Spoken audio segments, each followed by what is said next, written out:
健康有幾重要啊？你先將健康等低先，然之後問自己一個問題：喺你人生當中，你覺得乜嘢最重要？健康以外喎，唔理係乜嘢，你有冇發覺？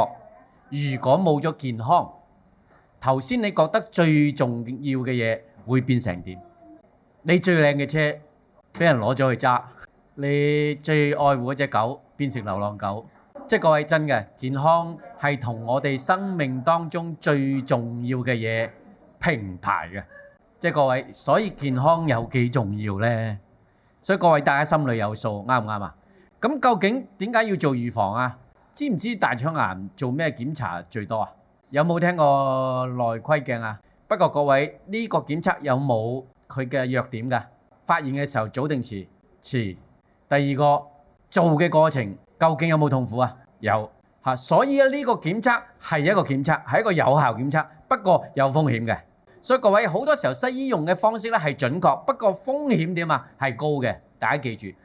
所以各位，咩叫預防啊？真係大家做多啲檢測，可以提早知道個情況，等我哋有足夠時間消滅嗰個成因，而令到病徵唔會出現嘅檢測方法。